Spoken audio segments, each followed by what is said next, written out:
à un moment donné, j'ai eu le sentiment que mon pays, l'Europe, la France était en guerre avec le communisme, c'était le moment de la guerre froide, et puis on se battait. On se battait, des Français se battaient, très loin, à 18 000 kilomètres de chez nous, dans des conditions épouvantables. Ils menaient une guerre qui était ignorée du pays, ignorée des Français, avec un gouvernement qui les y avait engagés, mais qui ne les soutenait pas, et poignardés dans le dos par l'action du Parti communiste, dont je rappelle qu'il allait jusqu'à jeter les blessés qui revenaient d'Indochine hors des trains qui les transportaient. Et je me suis senti, là, appelé vers ceux dont je pensais qu'ils portaient avec eux l'honneur du pays, et parce qu'aussi ils souffraient le plus. Je croyais, moi, en la plus grande France. Et, eh bien, j'ai mis mes actes en conformité avec ma pensée. J'ai quitté le doctorat de sciences économiques que je faisais, et je me suis engagé au 1er bataillon étranger de parachutistes, où j'ai servi comme seul lieutenant. Je suis allé en Indochine.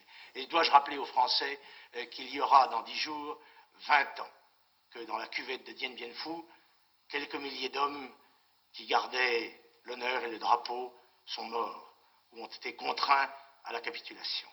Je voudrais que cet avertissement qui fut donné dans notre histoire ne soit pas complètement oublié, car la suite des événements allait prouver qu'il était ô combien nécessaire.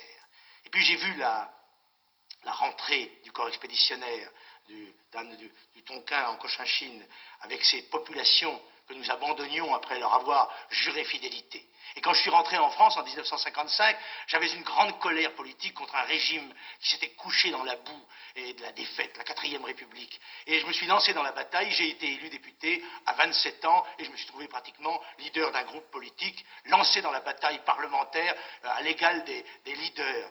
Et puis, c'est le moment où M. Guy Mollet, M. Mitterrand et M. Mendès France ont envoyé le contingent en Algérie pour faire la guerre.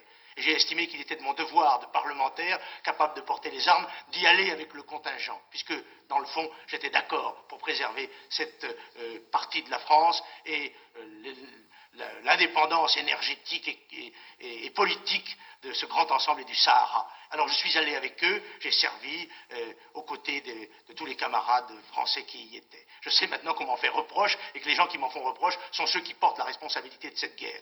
J'ai cru aussi en 1958 qu'un grand espoir était né. Et j'ai été vite déçu, car je me suis aperçu, une fois encore, que l'on ne tenait pas les promesses que l'on avait faites. J'ai été réélu député, j'ai été rapporteur du budget de la guerre, j'ai eu des responsabilités importantes et je me suis battu dans la fidélité des engagements de la France aux hommes, d'abord aux Français qui étaient là-bas et ensuite à tous ces Algériens à qui nous avions juré par la voix des plus éminents de nos chefs qu'ils resteraient français à tout jamais. J'avais d'ailleurs, dans un autre temps, soutenu la candidature en 1957 d'un Français d'Algérie à Paris, comme un Breton ou un Basque. Et je crois que c'est tout à son honneur et au mien. Ce n'est pas nous qui avons voté dans cette affaire. Et puis en 1962, eh bien, j'ai payé le prix de mon engagement politique. J'ai été battu aux élections.